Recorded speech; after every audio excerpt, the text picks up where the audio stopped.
All right. Well, hello, everyone. Welcome. Hi, Claire. Hi, Susanna. Beyond YTT live podcast. I'm Kristen Boyle, and Alyssa again was going to join me for this call, but she's otherwise occupied. So just me.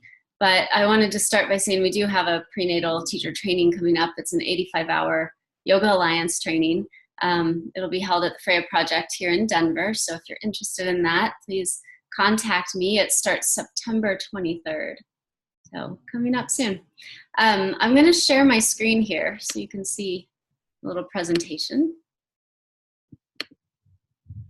But, all right. All right, you can see that? I can't see you now, but speak up if you need to. But here's our prenatal training. So if you're wanting that information, just contact me and I'll post my email address at the end. And so one of the things I wanted to talk about first, though, was why teach prenatal yoga, or why even learn to teach prenatal yoga. And one thing is that it's a specialization. So as we churn out more and more 200-hour prenatal or 200-hour trained yoga teachers, it's kind of a general training. 200-hour just lays the foundation, and there's a lot of foundation to be laid there. But what really starts to make you valuable is when you start to create your niche. And niching means creating a specialization, making yourself more marketable. Also, I think Alyssa and I both would say that we've gotten jobs with studios because we're prenatal certified. So that's a bonus because it gets you into the studios, but also it can help increase your earnings. One thing that I've done along the way is I've taught small groups and private. So that all of those things enable you to set a little bit of higher rate, or also take more of the earnings, because when I did small groups and workshops, I would rent a space somewhere. And even as cheaply as I know some yoga teachers are using library spaces that are free. You just have to reserve the time. And then you can charge less for your workshop, but have more people come in. But also another thing specifically about the prenatal that's interesting is that women are very good at sharing that information. So one pregnant woman is going to tell all of her friends, hey, I did this class. It was really great with this teacher. You should do it too. And so what I found was I went from 5 people to 30 very fast in these workshops. And they kind of had a 3-month life cycle. And then I'd have to start the process again. But during those 3 months, it became pretty lucrative for me. I would do a 4-week cycle and then take a week or 2 off and then start it up again. So it helps you to develop that kind of niche, helps your value to yoga studios. And then another aspect of it is learning to teach prenatal yoga helps you to develop sensitivity, compassion, insight that it takes to understand people working with any physical restriction, pain, or otherwise. The type of class that a prenatal class is inherently asks you to slow down, to work with the students that come to the class rather than following a plan with like a peak pose kind of end goal. Rather, you're dealing with a bunch of people coming to class who all have a similar kind of thing going on, but at the same time, different pain points. Some will have knee pain, some will have hip pain, some will have back pain. A lot of different things that you can kind of specialize the class around. But that, just developing that kind of sensitivity lends itself to understanding the challenges that the yoga practice has for a larger bodied person. And I think this is super beneficial to get that sensitive, to kind of understand the modifications are actually quite similar, and what it feels like to work in a body where we say, lay down over your legs and somebody can't, or doing a prayer twist and the person doesn't have the mobility in their body to get there. So another benefit to learning this type of modality. Some of the other things that you can gain are skills for supporting a pre or postnatal student in a public class. So we all know as yoga teachers, and especially as new yoga teachers, it's kind of intimidating when we see that prenatal student show up. So this gives you the opportunity to doing the training gives you more skills to support that one person when they show up in your class. Another skill that you have as a teacher is learning to modify on the fly. So we set our plan, we plan our class, and then that one person shows up and it's like that, uh-oh, there's some poses you might have a challenge doing. So we start to learn how quickly we can modify those poses for that person. Also, another skill as a teacher is constantly being able to identify risks and benefits for poses. So in this aspect, you're learning to very quickly look at your class, step back and say, oh, these poses have more risk attached to them, and how can I get the same benefit from that pose without adding the risk? And I consider all of these good to great teaching skills, so kind of the advanced teaching skills of the teacher. And then also, I already mentioned, worked within the niche market, offer private or small group classes, and starting to think outside the studio box, like literally outside the studio box. I think that's where yoga needs to grow in this market, because studio yoga gives us a lot of access to people, but it's limited in terms of how much we as the yoga teacher can actually gain and create a career opportunity for ourselves. I'm going to pause here and go back to you both and see if you have any thoughts or questions at that point before I go into the contraindications. How did you find a lot of the small groups, or did they find you? Sometimes it would start with one person asking me, say, hey, if you can get 5 people, then I'll do it. And I'd give them my flat fee at that point and do a small group. Or I would just decide, I think what I priced it was like basically $10 a class, and I did a 4-week session, so $40. And, I just worked from there.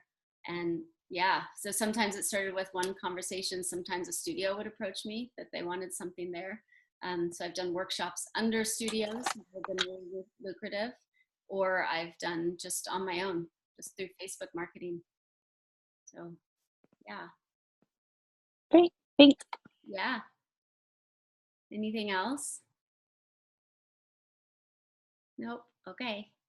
So I'm going to go back to the screen share so you can see the contraindications. And actually, yeah, let's go right there.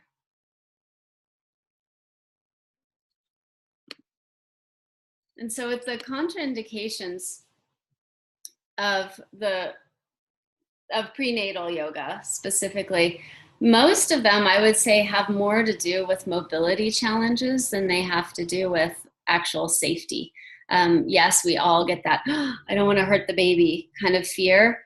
We have to remember that the baby is actually supported. It's in the uterus. It's surrounded by amniotic fluid. It's quite safe in there. And there's a reason why nature created us that way, right? So more than anything, it's challenges with mobility. It's pain points in the body that can come up because of pregnancy. Because there's a hormone that runs through the body called relaxin, creates a general laxity in the connective tissue. So that means all your ligaments, tendons, fascia, all the joints are going to be kind of affected by this. And that means it could cause her some pain, right? So in that, working with the pain, one thing that I find very important is to remember that the pregnant student is very strong. And we need to make sure that we use language to support that. Yes, there is pain. And so what we do is, instead of saying, oh, well, don't do this, rather we want to work with them to figure out how they can work in their bodies, still maintain mobility, a healthy range of motion, and work with the pain. So that might mean they need more strengthening in their practice. And I would actually say in general, that's what's needed. But when we get into very, very general contraindications, what you need to keep the pregnant student safe in your class, just consider twists. And I wouldn't say it's necessarily no twists at all, but you can twist away, like if you've got your leg lifted beside you, twisting away from that lifted leg. It's kind of an obvious thing because the belly's in the way. So if you twist towards the leg, then you're not going to get there, right? But you're also not going to crank yourself deep. And this is kind of a rule for everybody anyway. Cranking yourself deep into that twist, at a certain point, it doesn't have the benefit that going easily into the twist would do. So just keeping that in mind, something like a prayer twist where you're going down low, elbow to knee kind of pose is just not going to be possible. So staying vertical, making a vertical twist is possible. Seated twists, again, moving away from the lifted leg, or just sitting in Sukhasana, easy pose, and twisting to the right and the left. That's not a bad thing. We just want to keep the twist, make sure just for everybody, the twist happens more around the rib cage, less around the belly. And that's just a general rule for anybody, but even more so, it's just highlighted for the pregnant student. Another thing is belly up core work. And I have a few images coming up in a minute. Actually, let's go to those. So belly up core work and back bends. And so belly up core work would be like the crunches, the traditional sit-up kind of thing. And what we don't want is there's already a lot of pressure in the belly, and we don't want that intra-abdominal pressure pressing outward on the rectus abdominis, which are the most superficial muscles of the core. And so if we go to this picture, it looks kind of scary here, but you can see there's a normal abdomen and then the diastasis recti. And what that is that relaxin, so the hormone that relaxes connective tissue, it's happening here in the belly. The linea alba, which is that white fascia that goes right down the center of the belly, just like everything, it's going to relax and allow the rectus abdominis to separate. So you see them kind of in that formation, in that oval kind of formation around the belly button. That has to happen. This happens in 100% of pregnancies. And what that's doing is allowing the belly to grow, right? And so it has to happen. But what the danger point is if you're doing a lot of belly up core work, or if you're doing extreme back bends, and I'm really talking like wheel pose kind of stuff, you have the chance of tearing that linea alba, so tearing that fascia that holds the rectus abdominis together. And if it tears or if it's damaged, that tissue is not going to grow back together as easily as muscle fiber will. So that means she runs a risk of having a hernia after pregnancy. So if everything's trying to move back together, if it doesn't completely, and this opening, this gap remains, then a protrusion of the inner organs can start to happen. So that's why it's really important to keep the belly safe. You can do things like drawing the belly in, or I like to say hug the baby in, that kind of a belly to spine kind of sensation. But doing sit-ups, what you're doing is, unless you're doing them with a lot of awareness, you're pushing outward, you're creating a force outward on that linea alba. And so everything is pushing outward. And just for another point of reference, this happens with, in obesity, this can happen. It can also happen for power lifters. They can get a hernia from lifting incorrectly, which is why some of them wear those bands around their belly, because it holds all of that together. So just a few things to keep in mind, and doing extreme back bends is also going to strain that fiber or that tissue of the linear alba. So it's something that I feel like I don't know any way to predict who might have this, who might have a problem with this, and who might not. I've seen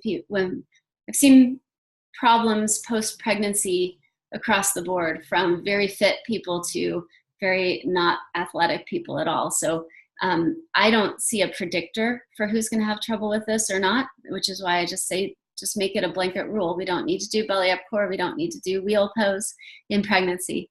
So going back to the contraindications, the next one is lying on the belly. That comes without reason.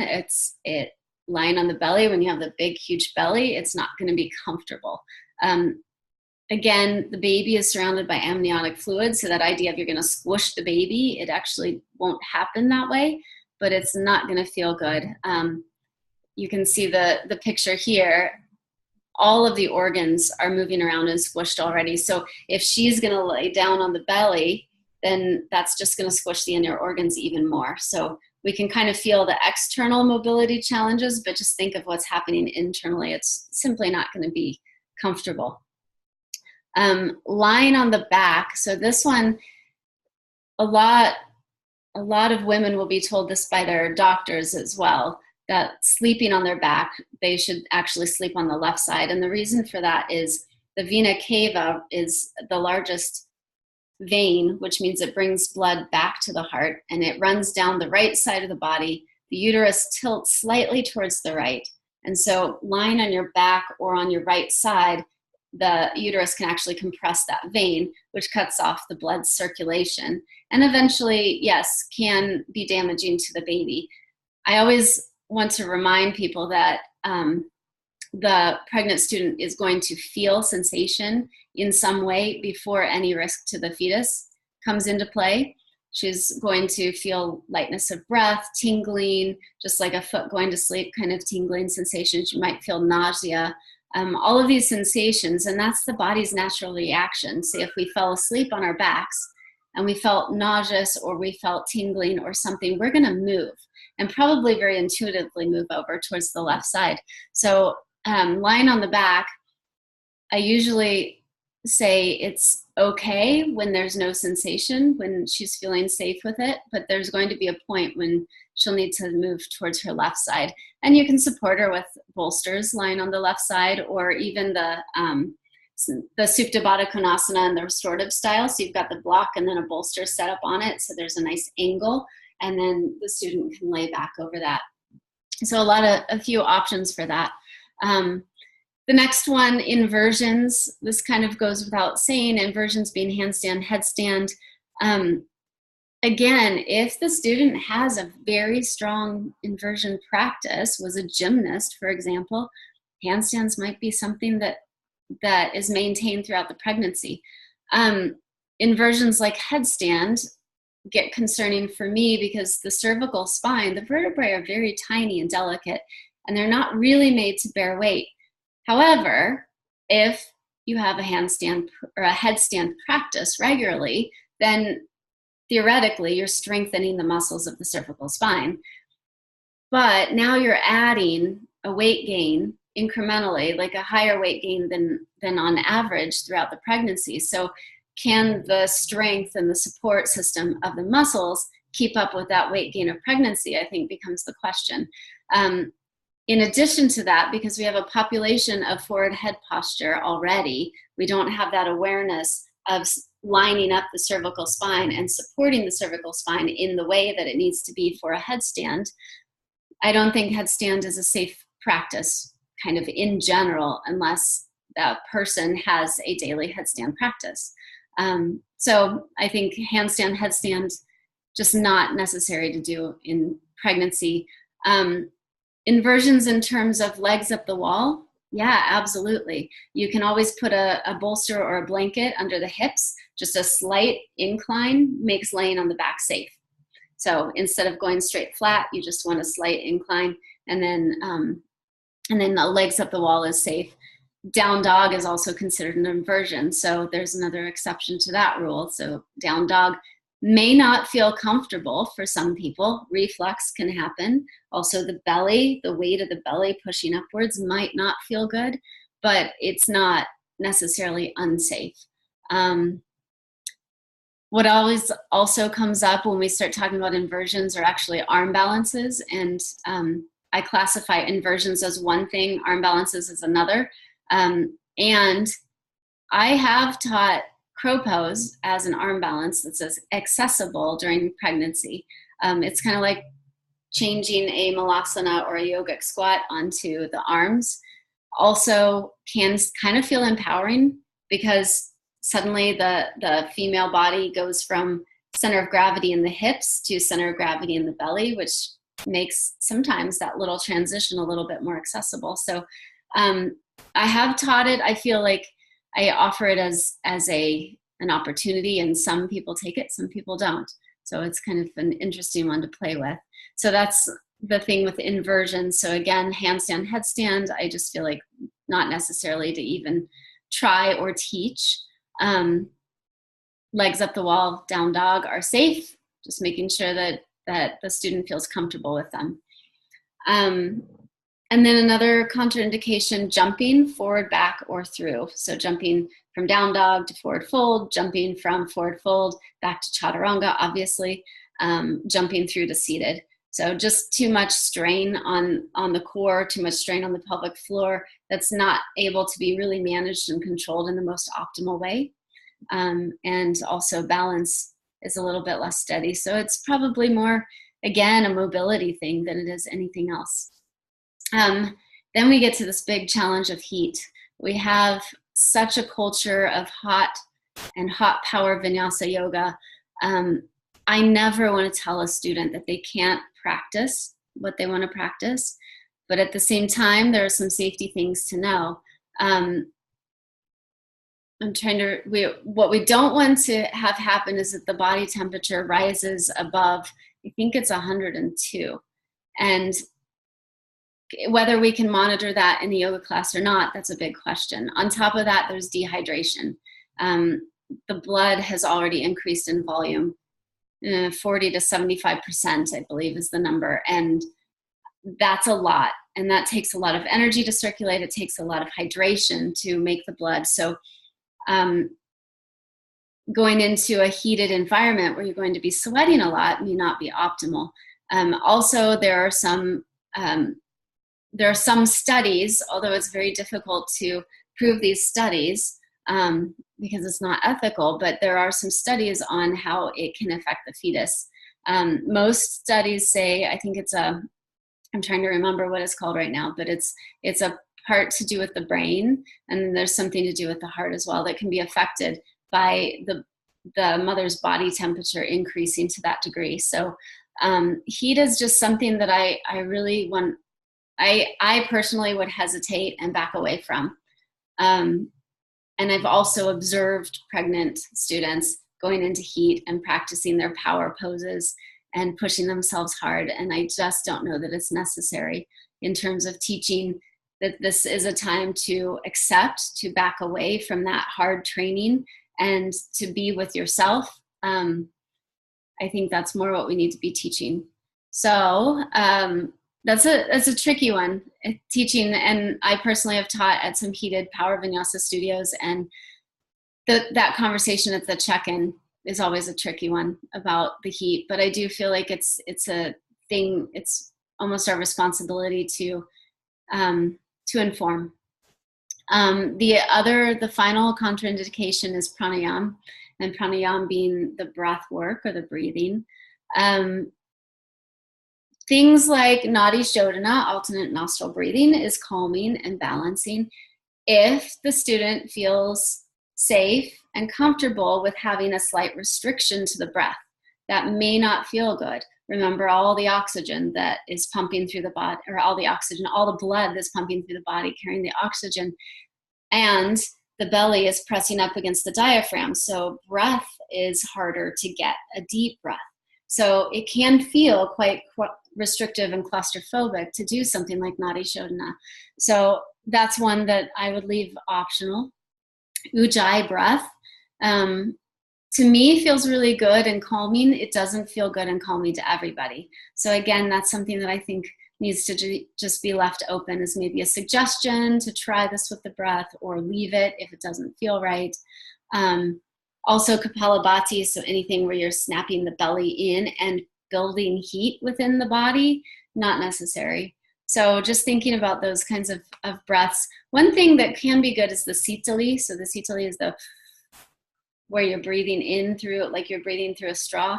That's a cooling breath. So that could be a good one. But again, making the small opening can feel more restrictive to the person. So, I feel like just teaching pranayama as offerings, as techniques, can be a good thing, but teaching it as, here's something let's all do together in a class is a little bit limiting for the pregnant student. I do feel it's really important to bring awareness to the breath, the length of the breath, the inhales, the exhales. And to me, that correlates directly to what's going to happen in labor and delivery when she needs to keep the breath nice and slow, because going into rapid breathing takes you right into fight or flight mode and hyperventilation. So what we want is to train ourselves to keep the breath nice and slow and even and deep. And even counting the breath, how long it takes for the inhale, how long it takes for the exhale, and slowing it down to the point that maybe there's only 5 or 6 breaths per minute. If a contraction lasts a minute, that's a way that we can kind of coach that, oh, wait, it's only 5 breaths. And that can feel a little bit more supportive than the whole idea of it's a whole minute long, which can last forever. So the breath gives a nice connection to focus on during that labor stage. So let's see. So here's that picture again, and I'll go back to see if you have any questions after this, but here's that picture again of what's happening in the body. So you can kind of see all of the organs are kind of smashed together, and feeling into what that must feel like internally is a really interesting thing. But thinking about the mobility changes, the weight changes. So here's another image, which we can also think of someone who's in a larger body. Not everyone's going to have all of these things happening, but the curves of the spine increased from the lumbar lordosis because the belly is shifting forward, so the butt has to almost stick out back behind. Locked knee joints, tilt of the pelvis, a change in the center of gravity, kyphosis in the thoracic spine, so breasts are heavier, so there's a little bit more of this rounding, and then also going into a little bit more hyperextension in the cervical spine, kind of our text asana to the highest degree, and then causing a lot of neck problems, even chin and TMJ.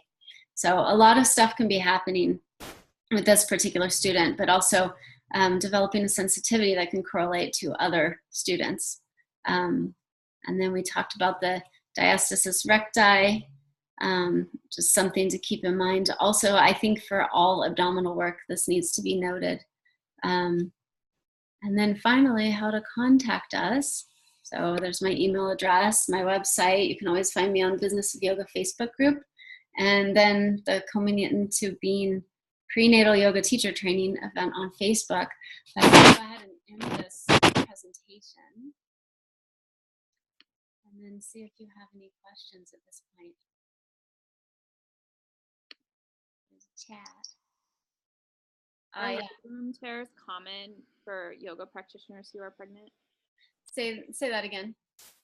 Are like labrum tears in the hips common for pregnant women who practice yoga? I would say, and I'm not a PT, so I'm not trained to diagnose anything like labrum tears, but that seems to be something that would happen over time, and I'm not sure that it would happen just like suddenly in a prenatal class. I think it's more something that's going to happen over time, and it would be something where the student was set up for that injury to happen if it happens suddenly. Does that make sense? Okay. Yeah. And Suzanne, I'm wondering if you've had experience with labrum tears. I have a friend who she tore her labrum when she was pregnant, and she was on bed rest for like 8 weeks, and it was a really painful experience for her. And then I have, you see it fairly often in some of the teachers who kind of push themselves a little too far, I think, and some students who do. Not like full tears, but just like overstretching and so on. So just being aware of it, because I think with the relaxin, sometimes you don't necessarily know like what a normal range of motion is, especially if you don't have an existing yoga practice. Yeah. And so that would be like my question is just, is there something as a teacher that you can keep an eye on for like students that don't have a lot of yoga experience but want to move their bodies while they're pregnant? I really think it comes down to focusing on strength, not on flexibility. Okay. And, like I said, I'm not a PT, so I'm not working directly with labrum tears, and I really have not worked with labrum tears directly, simply because when someone has that sort of injury, they're likely not coming to a yoga class. But I do think that I know that we're seeing them more with people who have done gymnastics or dance or cheerleading, like those kinds of activities that work on that flexibility, hypermobility, and then they're starting a yoga practice. So to me, it seems like it's an injury that's been set up over the course of a long time. And I would look at myself as being someone at risk at that, simply because of my own hypermobility. And then, yes, as you said, the relaxin on top of all of that, I think just sets you up for a bad situation to happen. So, so yeah, and really, I think that all prenatal classes should focus on strength and not depth, not the flexible poses. We're not trying to get into the splits while we're pregnant, right? We're trying to maintain a form or a strength so that we can stay healthy and strong. Okay. Yeah. Thank you. You're welcome. Claire, did you have a question?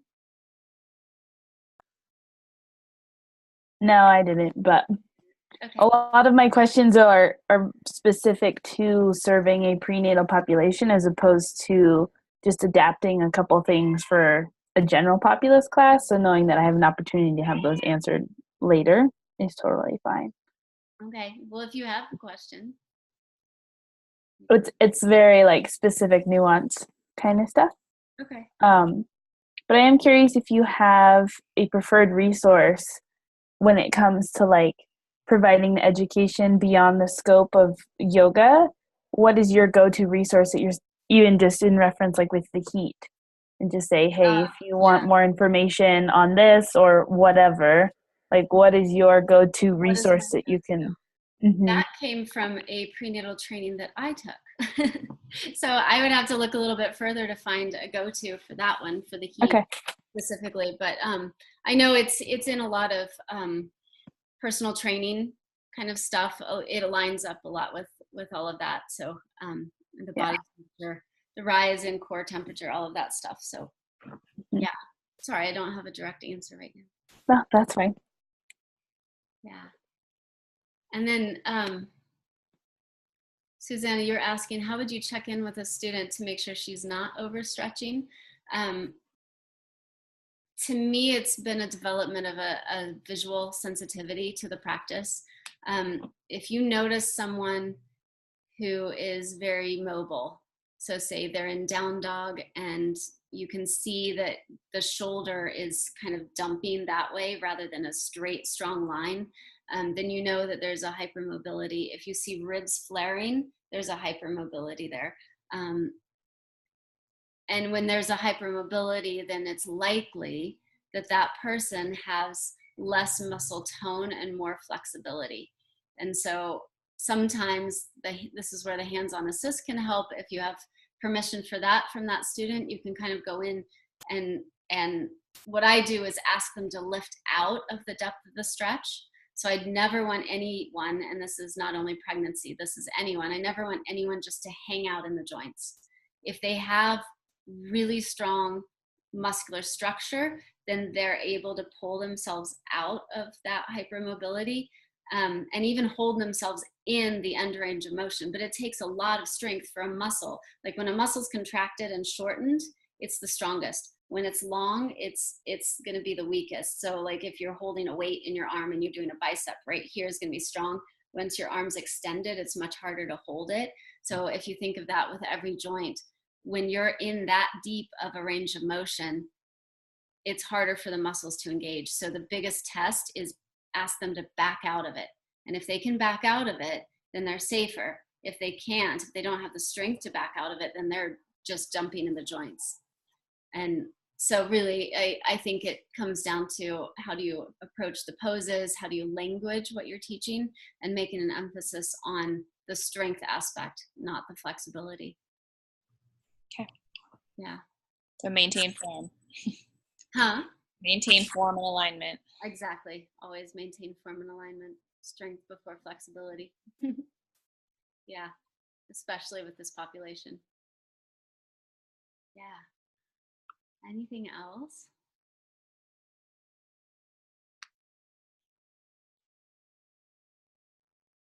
And I know we have one more person who joined us. If you want to chat in a question, you're welcome to.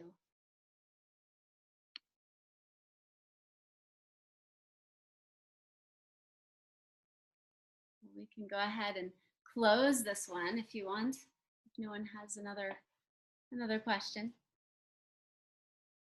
kind of feel like I went through pretty quickly everything. But I thank you all for joining. Yeah, thank you so much. This is really, really helpful. And it's good to see you again. Yeah, it's good to see you too. It's nice. It's always fun to see who shows up on these. And please share it with your friends, or share it, anyone who you think is going to benefit from this or any other of the calls. So I've got them all on my YouTube channel. So you can watch them anytime. Yeah. Thank you, everyone. Say a namaste. Namaste. Have a good night. Bye. Bye-bye. Thank you.